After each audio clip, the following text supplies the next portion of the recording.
Snow had been falling since early morning, laying a quiet white blanket over the Carter family estate in Bend, Oregon. Inside, the house glowed with warm golden lights, and the scent of cinnamon, roasted ham, and pine needles filled the air, a textbook American Christmas scene. Laughter spilled from every corner. Children darted between adults, and music hummed beneath the chatter. Daniel Mercer stood near the living room fireplace, hands loosely wrapped around a mug of hot apple cider. He had always loved Christmas, the pause it brought to the world, the tenderness it encouraged, the illusion that everything would be okay, even if just for a day. But this year, something felt off. Emily was distant. Her family was overly cheerful, but in a stiff, rehearsed sort of way. He tried to brush the feeling aside. It's Christmas, he reminded himself. Don't overthink everything. Emily approached him with a small, unreadable smile. She wore a red velvet dress, her blonde hair curled neatly as her mother liked it. Her hands trembled slightly, not enough for anyone else to notice. But Daniel saw it. He knew her hands. He knew every version of her. Dan, she whispered, barely audible over the noise. Can we talk? His chest tightened. Nothing good ever followed those three words. She led him toward the middle of the living room, where her parents, siblings, and extended relatives were gathered for the annual gift exchange. Daniel felt the hairs on his arms rise. Whatever she was about to say, she wanted an audience. Emily reached into her coat pocket, pulled out a crisp stack of papers, and handed them to him. Daniel stared, confused. The edges were sharp and cold against his fingers. The room fell silent, not naturally, but expectantly. His eyes dropped to the heading, Petition for Dissolution of Marriage. The words blurred. He lifted his gaze to Emily, but she couldn't look at him. Her throat bobbed as she swallowed hard. I'm, filing for divorce, she said softly.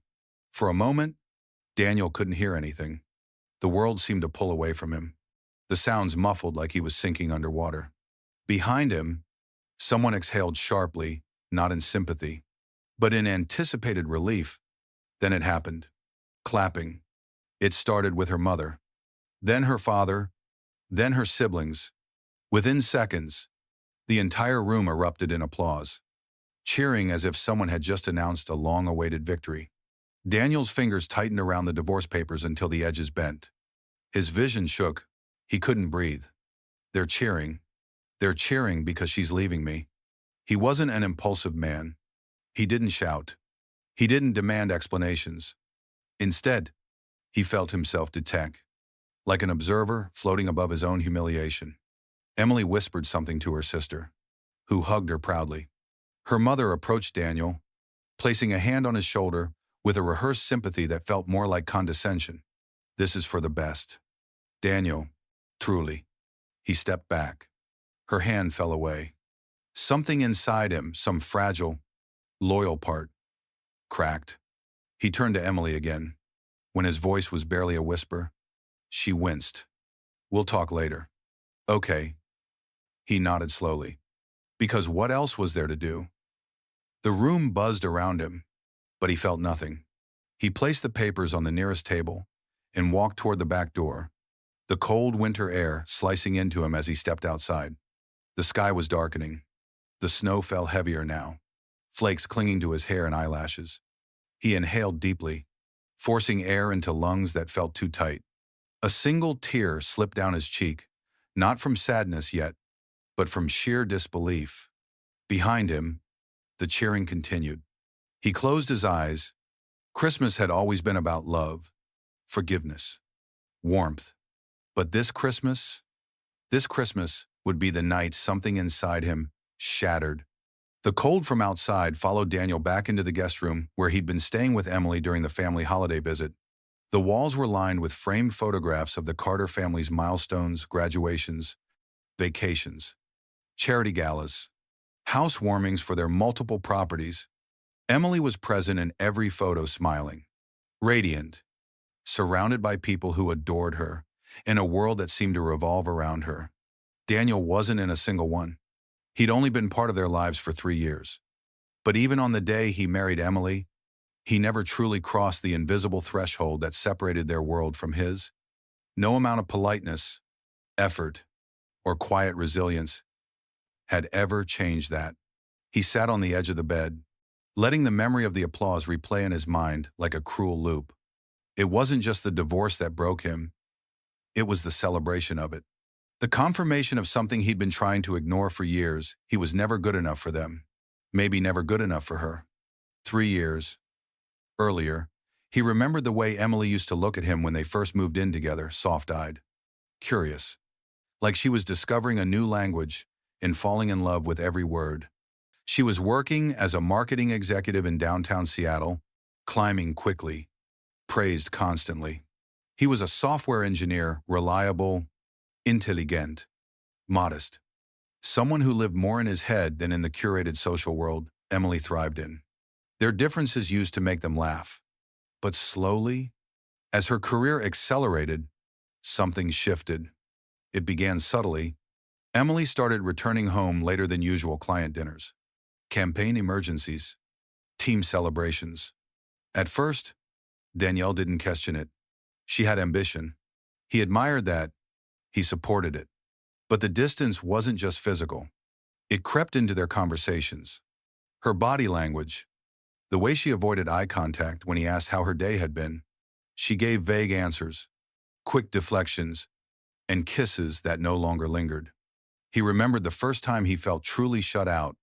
She came home at 1:30 a.m., smelling faintly of expensive cologne, not hers. Daniel asked gently if everything was okay. Emily froze, then forced a tired smile. "Please don't start. Dan, it's just work. Just work." Those two words became the wall between them, the Carter family's approval. It wasn't just Emily who drifted.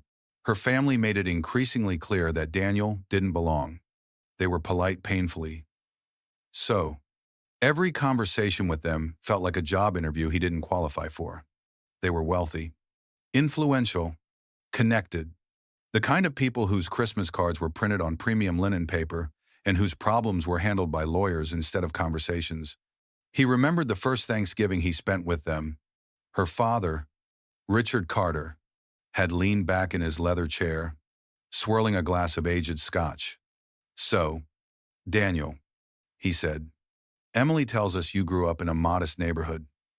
Daniel smiled, trying to ignore the underlying dismissal. "My parents worked hard.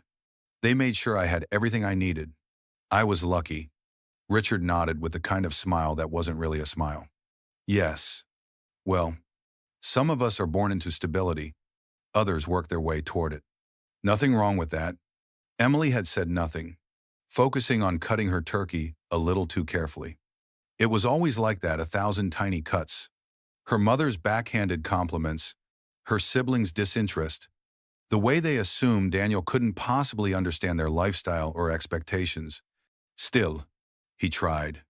He tried harder than he should have. He attended their charity dinners, their networking events, their posh weekend getaways, where he was always introduced last and spoken to least. He dressed the part even when it drained him. He showed up with gifts, with gratitude, with humility. He thought if he loved Emily enough, if he proved himself enough, maybe they would open the door. But doors in the Carter family weren't opened. They were guarded. The cracks in the marriage. Daniel lay back on the bed, staring at the wooden beams on the ceiling. The house was quiet now, the party still raging downstairs. But the sound muffled through the insulated walls. The contrast felt jarring. The festive cheer around him only sharpened the ache inside his chest. He remembered how Emily began spending more time at the office. Vacants, holidays, late nights. She always came home exhausted, distracted, emotionally out of reach. When he tried to reconnect, date nights, weekend trips, the long conversations they used to share, she gently pulled away. "I'm tired, Dan. Not tonight. Can we talk later? I'm overwhelmed." Excuses that sounded reasonable until they repeated enough times to become a pattern. He had chalked it up to stress at work, and pressure from her family, The natural ebb and flow of marriage. He'd told himself she was trying, that she still loved him, that every couple had phases, but tonight shattered every lie he'd used to protect himself. Her whole family cheering. It proved something he had refused to see. They had been waiting for this moment. And Emily, the woman he loved more than his own comfort, had let them celebrate his heartbreak. Still, he searched for memories worth holding on to. Their first road trip to Montana, the night they stayed up talking until dawn, her head on his chest as she whispered fears she never told anyone else. The warmth in her eyes when she said "I do." Those moments felt like they belonged to another lifetime or another version of her. He closed his eyes, letting the weight of the day press into him. His marriage hadn't ended tonight. It had been dying slowly, quietly, for years. Christmas hadn't killed it. Christmas had simply revealed the truth. Downstairs, a burst of laughter echoed. Sharp. Unfitting. He exhaled shakily. Behind the humiliation, beneath the heartbreak, something else stirred inside him. A fragile, forming realization. Maybe he had been holding on to a version of Emily who no longer existed. The morning after Christmas was unnaturally bright. Sunlight spilled across the snow-covered estate, reflecting off the frozen ground like scattered diamonds. But inside the Carter home, the warmth of yesterday's celebration felt artificial, of hollow, its edges sharp with secrets. Daniel could finally feel pressing against him. He had barely slept. His mind kept replaying the moment Emily handed him the divorce papers. The clapping, the echo of forced joy. But now, with distance and silence settling around him, another feeling crept in: suspicion, not born out of paranoia, but clarity, a clarity he didn't want, but could no longer avoid. Emily was in the bathroom getting ready when her phone buzzed on the nightstand. Normally, Daniel wouldn't have looked. He believed in boundaries, trusted them, trusted her, even when she had given him reasons not to. But this time, the phone lit up with a name he didn't recognize. A.M. And the message preview read, "You did it." Finally, Daniel froze. His first thought was denial. Maybe it was work-related. Maybe it was about a project she finally completed. But the tone was too intimate, too knowing, too celebratory about something that should have broken her heart if she still loved him. He stepped closer, not touching the phone, just staring at it until the notification faded. His pulse thudded in his ears. "You did it?" Finally, those words confirmed something he had been sensing. Quietly, subconsciously, for months. Emily walked out moments later, hair still damp, face pale, eyes avoiding his. She saw him standing near her phone and hesitated just briefly. "But enough." "Morning," she said, voice soft, almost cautious. Daniel nodded. "Morning." She snatched her phone quickly, offering a forced smile before tucking it away. It was the kind of gesture people made when they feared truth leaking out. He watched her leave the room, and for the first time in 3 years of marriage, he felt like he didn't know the woman he had promised to spend his life with. The arguments behind closed doors. After breakfast, Daniel wandered through the upstairs hallway, trying to stay out of everyone's way. He could hear murmurs behind Emily's old bedroom door, voices low, tense. Emily, her mother, Diane, and possibly her sister, Chloe. He didn't mean to listen, but his feet stopped before his mind could push him forward. "You should have waited," Diane hissed. Emily's voice trembled. I know, but I couldn't keep pretending in front of him. He wasn't supposed to find out like that," Chloe whispered sharply. "Now he'll start asking questions." "He won't," Diane said confidently. "He never does. That's the problem. He's too trusting." Daniel's jaw tightened. Too trusting. Yes. He had been. Blindly so, Chloe added. Still, it's messy. And now A.M. is getting impatient. "If Daniel catches on, stop," Emily snapped softly. "Please." Silence hung heavy afterward. Daniel stepped back before they opened the door. His pulse raced, breathing shallow, chest constricted. He tried piecing the fragments together, but they formed a picture he didn't want to see. Someone named A.M., a person connected to Emily, intimately enough to text her celebration, the family discussing timelines, secrets. In Daniel's trusting nature, the divorce wasn't spontaneous. It wasn't emotional. It wasn't even hers alone. It was orchestrated. The family's excitement downstairs. The Carters were buzzing with energy far too cheerful for the morning after dropping a bomb on someone's life. Her father was on the phone with someone, pacing near the patio doors. Yes, it's done. Finally, Richard said, Emily is relieved. Relieved. A word Daniel never once saw on her face last night. She wasn't relieved. She was shaking. Guilty. Torn. Then why were they relieved? At the dining table, her mother and a few relatives discussed vacation plans, Emily's fresh start, and something about building her life the way she really wants it. Every word felt like a stab. Daniel stood in the doorway quietly, unnoticed, his presence insignificant in a house that never considered him part of anything. He observed everything with new clarity. The sideways glances when he entered a room, the hushed conversations that abruptly stopped when he approached, the sympathetic smiles coated with condescension, the quiet excitement, like they'd all been waiting to celebrate something forbidden. For years, he thought they disliked him because he wasn't wealthy or connected. Now he wondered if it was because they knew something he didn't. He felt like an outsider walking through a world where everyone had already received a script except him. Small inconsistencies that now made sense. His mind raced back to the last few months. Emily turning her phone face down every time a notification appeared. The sudden gym membership she never actually used. The client dinners that always made her nervous before leaving. Her perfume changing to something unfamiliar. Her mother checking in on her more frequently. Emily crying in the shower once, telling him it was just stress, though her shoulders shook in a way he'd never seen before. At the time, Daniel comforted her, held her, told her she was strong. But now he wondered if she had been crying over guilt. Not pressure. The breaking point, later that afternoon, Daniel slipped outside to clear his thoughts. The cold air didn't help. The snow muffled everything except the chaotic storm inside his mind. He leaned against the wooden railing of the back patio and exhaled shakily. The inconsistencies weren't random. The secret messages weren't harmless. The family's excitement wasn't about the divorce, it was about what came after. Someone else was in the picture. Someone Emily wasn't supposed to be seeing. Someone her family approved of. Someone they believed she deserved. This wasn't just a breakup. It was a carefully planned exit. And the applause wasn't cruelty. It was approval. Daniel closed his eyes as the reality settled. He hadn't just lost his marriage. He had been replaced long before he even knew there was a race. Daniel folded another shirt, placed it neatly into the half-filled suitcase, and tried to steady his breathing.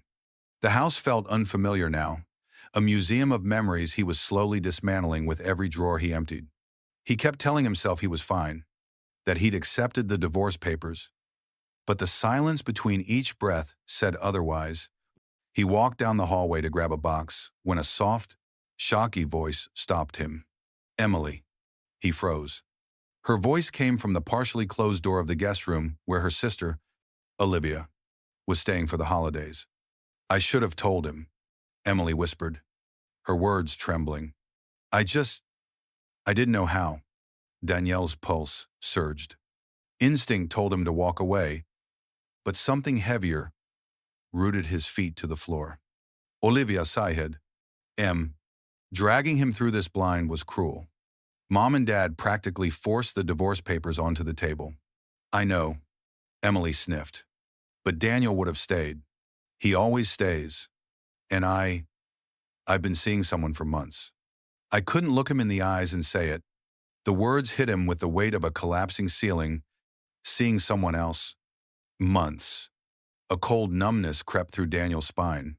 He backed up a step, instinctively reaching for the wall to steady himself. The house blurred in his vision, the holiday garlands, the warm lights, the illusion of joyful family gathering. All of it felt like a staged play.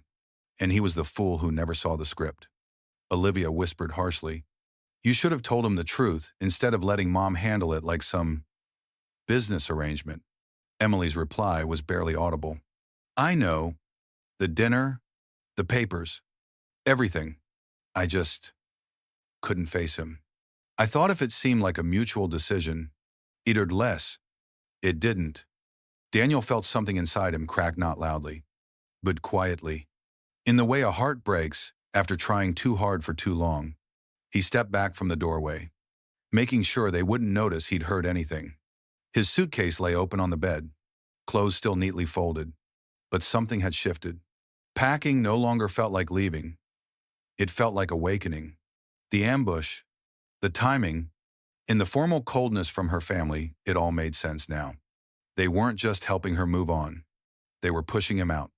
Daniel closed the suitcase slowly, hands trembling but eyes steady. For the first time in a long time, he wasn't confused. He wasn't lost. He was done being the one who stayed. Daniel had imagined heartbreak many times in his life, but never like this. Never this quiet. Never this suffocating. As he stepped out of the hallway and into the living room, the sounds of holiday cheer drifted in from the kitchen. Emily's parents laughing with the same warmth they denied him for 3 years. The smell of cinnamon and roasted ham filled the air, a cruel reminder of what he used to believe was family. Now he knew better. He paused at the staircase, steadying himself as the truth settled heavy. Bitter. Undeniable. Emily hadn't just drifted away. She hadn't been exhausted from work. She hadn't been confused or lost. She had chosen someone else for months, and she'd let him walk into a trap of polite smiles and staged concern while she hid behind her mother's perfectly manicured manipulations. Her mother, Daniel could almost hear her voice again. "Some people simply don't fit into our circle, dear, and that's okay. You deserve someone who elevates you." He used to think those comments were harmless arrogance. Now he understood they were permission. Permission for Emily to outgrow him. Permission for her to betray him. Permission for the entire family to root for his exit. The laughter from the kitchen suddenly sharpened, slicing through his chest. It wasn't holiday joy. It was celebration of his removal. Relief that the outsider was finally being swept out of their pristine world. He felt dizzy. He'd spent 3 years trying to belong, bending himself into shapes that pleased them. Ignoring the subtle sneers and silent judgments, he endured it because he loved Emily, because he believed love was stronger than class, status, or money. How naive. The last piece of hope, he'd been holding some foolish belief that the marriage could be saved if he just tried harder, shattered. Not with a dramatic break, but with a quiet, painful certainty. Emily had already moved on, and her family had been waiting for this moment. Daniel felt something shift inside him. Something deep, not rage, not even heartbreak. Clarity. He wasn't losing a family. He was escaping one. He turned toward the stairs to finish packing. His return suddenly lighter. Almost easy. The marriage wasn't ending tonight. It had ended months ago. He had only just learned the truth. Daniel stepped out into the icy Oregon night, his breath ghosting in the air as he carried the last of his bags to the car. The Carter house behind him glowed warmly golden lights. Soft music. Laughter drifting through the cracked windows. A perfect holiday postcard. A perfect lit. He placed the suitcase in the trunk and paused, letting the cold wind sting his face. It grounded him. It reminded him he was finally stepping out of a life where he'd been tolerated, not loved. The engine hummed to life. He didn't look back at first. He didn't want to. But memories flooded in as he pulled away from the driveway, the small apartment where he and Emily first lived. The nights they stayed up dreaming about a future that suddenly felt childish. The morning coffee she once made him with sleepy kisses on his cheek. Love, warmth, comfort. They replayed like scenes from a movie he no longer recognized himself in. Then came the cracks, the dinners with her parents, where he felt like a guest instead of family. Emily's forced smiles. Her shrinking affection. The night she came home late smelling like perfume that wasn't hers. His confusion. Her apathy. Their slow, silent unraveling. He gripped the steering wheel tighter, As the highway stretched out before him, dark, empty, merciful, Daniel felt something quietly break free. The pain didn't vanish, but the fog around it lifted. He could finally see the truth without flinching. Behind him, inside the warm glow of the Carter house, Emily stood by the window. She watched the taillights fade down the road, the red blinking smaller and smaller until they disappeared into the night. Her breath hitching, she pressed a hand against the glass. She had told herself this would be easier, cleaner, that letting her family orchestrate everything would make the guilt hurt less, that Daniel leaving without a fight meant he didn't care enough. But now, as she watched him drive away without a single word, no anger, no pleading, no last look, she felt the full weight of what she'd done. She hadn't just betrayed him. She'd broken the only person who ever loved her without conditions. And for the first time all night, Emily realized this wasn't relief. This wasn't freedom. It was loss. A loss she could never undo. The rain came down in steady sheets, drumming against the roof of Daniel's small rental cabin in Bend. He'd barely slept these past few days, not from heartbreak, but from the sudden, uncomfortable quiet of freedom. The kind that felt both frightening and cleansing. He was pouring himself a cup of black coffee when his phone buzzed. Emily. For a long moment, he simply stared at the screen. Then he answered. Her voice was thin, trembling. Daniel, can we talk? Please. He hesitated before replying. Where they met. At a small cafe off the main road neutral ground. The moment Emily walked in, Daniel felt the shift. Her usually perfect hair was messy, her eyes puffy. The kind of raw vulnerability he hadn't seen since their early years together. She sat across from him, hands shaking around a mug she didn't drink from. I'm sorry, she whispered. Not rehearsed, not polished, just broken. Daniel didn't respond. He simply waited. The silence pushed her forward. I messed up, she said, voice cracking. I was stupid, weak. I let my mother tell me what I wanted. I let her paint you as not enough. And I believed her because it was easier than confronting my own unhappiness. She sucked in a trembling breath. Tears followed. And the affair, it wasn't love. It wasn't anything real. It was just me trying to escape the pressure, the expectations, the life my family built around me. And instead of talking to you, I ran. Daniel looked at her, not with anger, but with a clarity she wasn't prepared for. What hurts, she continued, wiping her eyes, is that I didn't realize how wrong everything was until you left without looking back. I thought you'd fight. I thought you'd stop me. She let out a shaky laugh. But you didn't.